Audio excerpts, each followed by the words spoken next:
Ledakan bom atom di Hiroshima dan Nagasaki oleh Amerika Serikat pada Agustus tahun 1945 adalah tragedi besar yang mengubah jalannya sejarah dunia, sekaligus mengawali era senjata nuklir.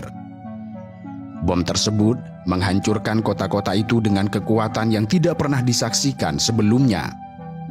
Bom uranium bernama Little Boy yang dijatuhkan di langit Hiroshima meledak pada ketinggian sekitar 580 meter di atas permukaan tanah dengan kekuatan ledakan mencapai 15 kiloton TNT.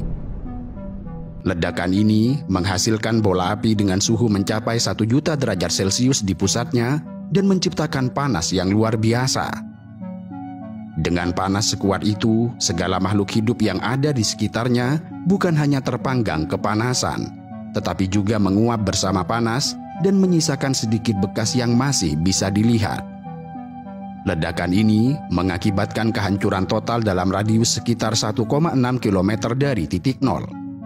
Tragedi ini diperkirakan menelan antara 70 hingga 80 ribu orang tewas seketika, di samping juga korban meninggal yang meningkat hingga lebih dari 140 ribu pada akhir tahun 1945 karena luka bakar dan radiasi. Sementara itu, bom yang dijatuhkan di Nagasaki memiliki kekuatan yang lebih besar dari sebelumnya, dengan kekuatan ledakan mencapai sekitar 21 kiloton TNT dan radius kehancuran mencapai 1,5 km dari hipocentrum. Namun beruntungnya, karena faktor topografi, ledakan ini memiliki dampak yang lebih kecil dibandingkan ledakan di Hiroshima. Kendati demikian, tetap saja ledakan ini merusak lebih dari setengah bangunan kota Nagasaki. Bom atom yang dijatuhkan di Hiroshima dan Nagasaki menjadi titik penting bagi Uni Soviet.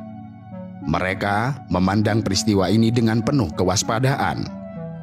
Meskipun Soviet dan Amerika Serikat adalah sekutu dalam perang melawan Jerman, namun aksi ini memperlihatkan potensi Amerika Serikat untuk menggunakan senjata nuklir sebagai alat politik dan militer, bukan hanya untuk menyudahi Perang Dunia II, tetapi juga untuk menunjukkan kekuatan kepada Uni Soviet.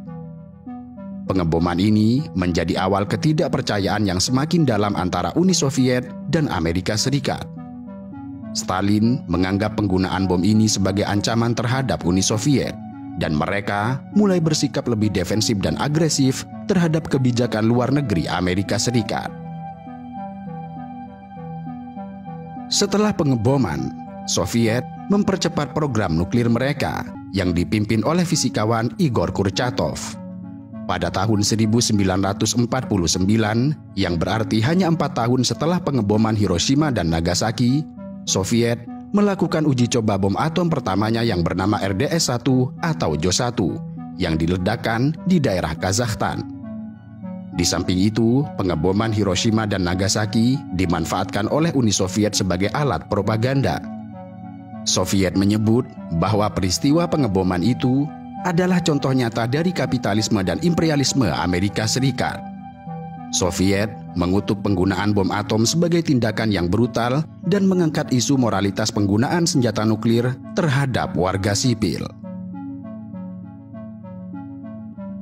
Tepat 1 tahun setelah Uni Soviet berhasil menguji bom atomnya, pada tahun 1950, Presiden Amerika Serikat Harry Truman memerintahkan pengembangan bom hidrogen.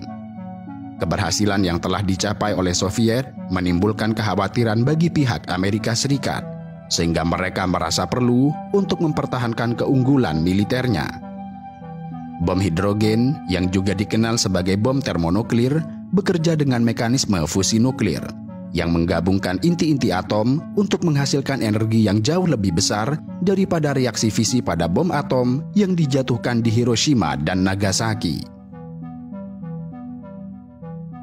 Pada 1 November tahun 1952, atau tepat 2 tahun setelah direncanakan, Amerika Serikat melakukan uji coba bom hidrogen pertamanya bernama Ivy Mike di Kepulauan Marshall. Ivy Mike adalah perangkat uji coba, bukan senjata siap pakai, namun hasilnya menunjukkan kekuatan yang luar biasa, dengan daya ledak sekitar 10,4 megaton TNT yang berarti 700 kali lebih kuat dari bom Little Boy yang dijatuhkan di Hiroshima. Dengan demikian, kekuatan yang dimiliki oleh bom hidrogen ini benar-benar tidak dapat dibayangkan daya rusaknya. Setelah berhasil melakukan uji coba dengan bom hidrogen pertamanya, maka 2 tahun setelah itu, tepatnya pada tahun 1954, Amerika Serikat berhasil membuat bom hidrogen pertama yang siap pakai. Bom hidrogen pertama yang bisa diangkut dan digunakan dalam operasi militer adalah Castle Bravo yang diuji pada 1 Maret tahun 1954. Castle Bravo meledak dengan kekuatan 15 megaton TNT, lebih 2 kali lipat dari kekuatan yang diprediksi, dan menjadi uji coba nuklir terbesar yang pernah dilakukan oleh Amerika Serikat. Dengan daya ledak semacam ini, itu berarti Castle Bravo memiliki kekuatan sekitar 1000 kali lipat dari kekuatan bom Hiroshima. Dan jika Castle Bravo dijatuhkan di area perkotaan, radius kehancurannya akan mencapai puluhan kilometer dengan ledakan, panas, serta radiasi yang lebih mematikan. Panas yang dihasilkan oleh bom ini bisa menyebabkan kebakaran besar pada area yang lebih luas dibandingkan dengan bom atom Hiroshima. Keberhasilan uji coba bom hidrogen Amerika Serikat tidak membuat Uni Soviet merasa ciut dan tinggal diam. Justru, uji coba tersebut memicu Uni Soviet untuk mempercepat pengembangan bom hidrogen mereka sendiri. Maka, pada tahun 1953, Uni Soviet melakukan uji coba bom hidrogen pertamanya dengan kode Jo-4, yang dilanjutkan dengan uji coba Tsar Bomba pada tahun 1961 di Kutub Utara. Tsar Bomba memiliki daya ledak sekitar 50 megaton TNT atau sekitar 3.300 kali lipat dari kekuatan bom di Hiroshima dan juga 3,3 kali lebih kuat dibandingkan bom hidrogen terbesar yang pernah diuji Amerika. Oleh karena itu, Tsar Bomba menjadi bom nuklir terbesar yang pernah diledakkan. Ledakan Tsar Bomba menciptakan awan jamur setinggi sekitar 64 km yang bahkan dapat terlihat dari jarak lebih dari 1000 km. Radius kehancuran akibat panas langsung mencapai 35 km dari titik ledakan, dan efek gelombang kejutnya menghancurkan bangunan dalam radius lebih dari 100 km. Gelombang kejut dari ledakan ini sangatlah kuat, hingga merambat mengelilingi bumi sebanyak 3 kali. Suara ledakan terdengar sejauh lebih dari 1000 km dari lokasi uji coba, dan tekanan udara yang dihasilkan cukup kuat untuk menghancurkan jendela di negara-negara Skandinavia. Namun beruntungnya, Tsar Bomba telah diperkecil dari rancangan aslinya. Sebab aslinya, Tsar Bomba dirancang dengan potensi ledakan mencapai 100 megaton TNT, namun diturunkan menjadi 50 megaton untuk mengurangi efek radiasi yang akan lebih luas. Soviet menyadari bahwa kekuatan 100 megaton akan menciptakan dampak radiasi yang sangat berbahaya serta sulit dikendalikan. Uji coba Tsar Bomba semakin mendorong perlombaan senjata nuklir antara Amerika Serikat dan Uni Soviet, meskipun kemudian berujung pada kesadaran bahwa senjata sebesar itu tidak praktis untuk digunakan dalam perang karena dampak destruktif yang tidak terkendali. Menyadari potensi kehancuran yang bisa dialami oleh dunia, uji coba ini berkontribusi pada upaya pengendalian senjata nuklir. Maka, pada tahun 1963, perjanjian larangan uji coba nuklir disepakati untuk melarang uji coba nuklir di atmosfer, luar angkasa, serta bawah laut. Selain dalam soal nuklir, perang dingin atau perang senyap antara Amerika dan Rusia juga berlangsung di berbagai bidang. Tanpa perang militer secara langsung, keduanya terlibat dalam perang propaganda, perang proksi, perlombaan senjata, serta pengaruh politik dan ideologi di berbagai belahan dunia. Uni Soviet yang menduduki Eropa Timur dengan ideologi komunisme dan sosialisme otoriter mengembangkan blok negara satelit komunis di bawah pengaruhnya. Sementara Amerika Serikat dengan kapitalisme dan demokrasi liberalnya melawan Soviet dengan menerapkan kebijakan penahanan untuk membatasi penyebaran paham komunisme. Selain itu, luar angkasa menjadi ajang pembuktian kekuatan teknologi dan ideologi.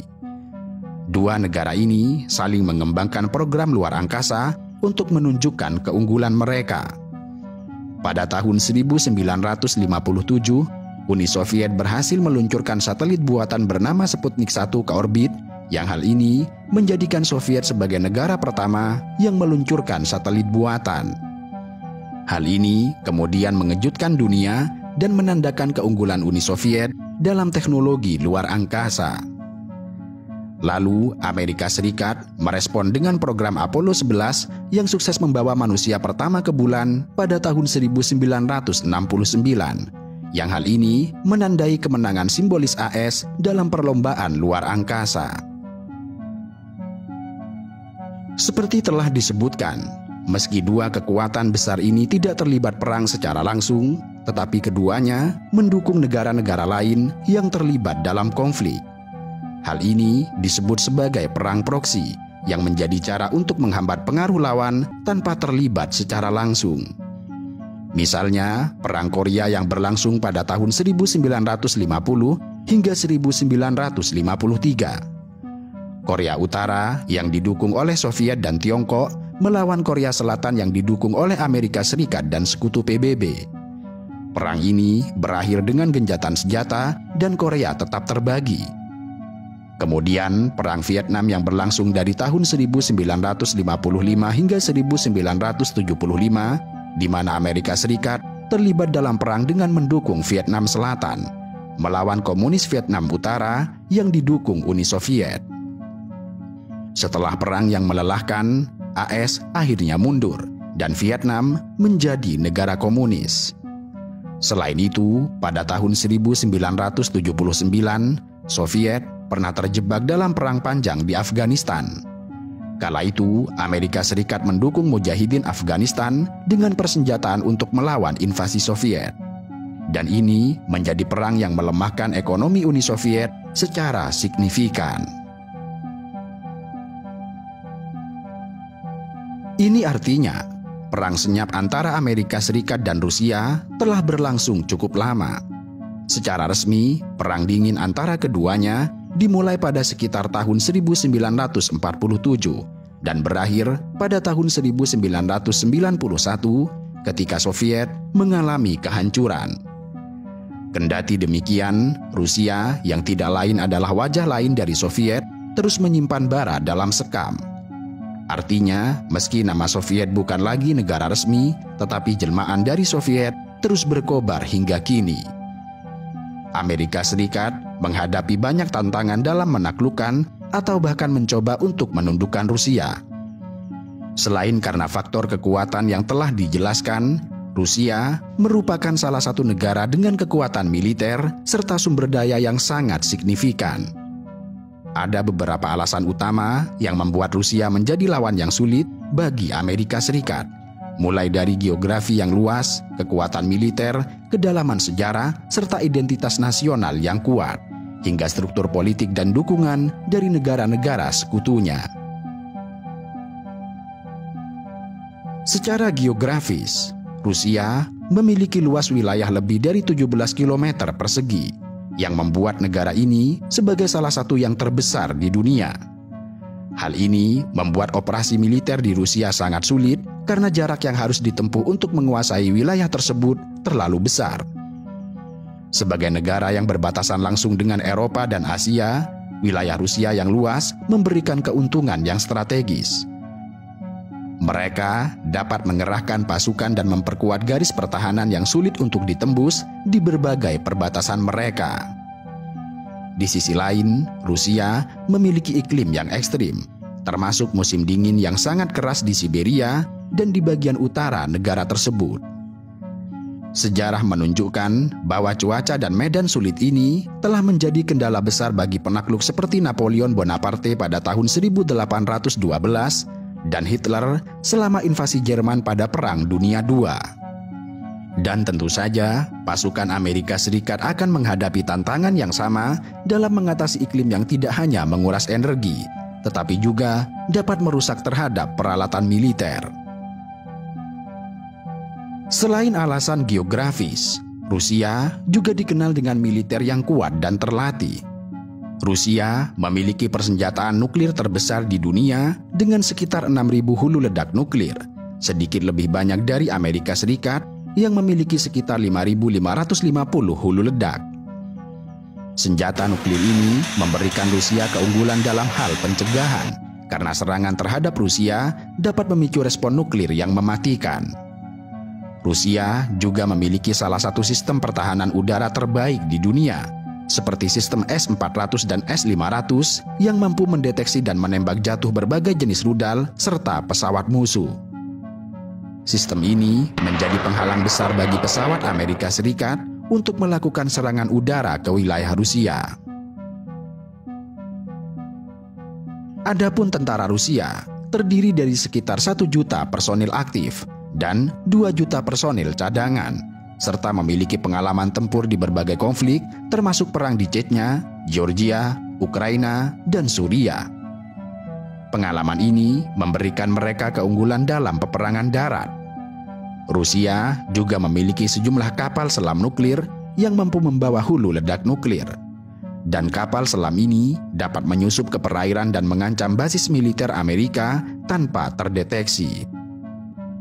Lebih dari itu, Rusia memiliki sejarah panjang dalam melawan penakluk asing, mulai dari invasi Mongol, perang melawan Napoleon, hingga melawan Jerman. Sejarah ini membentuk identitas nasional yang kuat dan rasa tanggung jawab yang besar dalam mempertahankan tanah air mereka. Nasionalisme ini mendorong rakyat untuk mendukung pemerintah dalam mempertahankan wilayah mereka dari ancaman luar. Masyarakat Rusia cenderung bersatu dalam menghadapi ancaman dari negara asing. Propaganda nasionalis dan kebijakan pemerintah yang sering menggambarkan Amerika Serikat dan NATO sebagai musuh sangat efektif dalam meningkatkan sikap pertahanan masyarakat dan meningkatkan dukungan terhadap militer. Di samping itu, Rusia memiliki kebijakan wajib militer bagi laki-laki muda, yang berarti sebagian besar penduduk Rusia telah memiliki pengalaman dasar dalam taktik dan strategi militer. Hal inilah yang menambah jumlah populasi yang siap dipanggil untuk membela negara mereka jika diperlukan. Dari paparan yang telah diuraikan, kita dapat memahami mengapa Amerika dan Rusia tidak pernah terlibat dalam konflik secara langsung. Dengan beragam keunggulan yang dimiliki masing-masing, keduanya tentu sama-sama berpikir untuk berhadapan secara langsung. Dan itulah mengapa pertarungan antara kedua negara ini tetap berlangsung dalam senyap.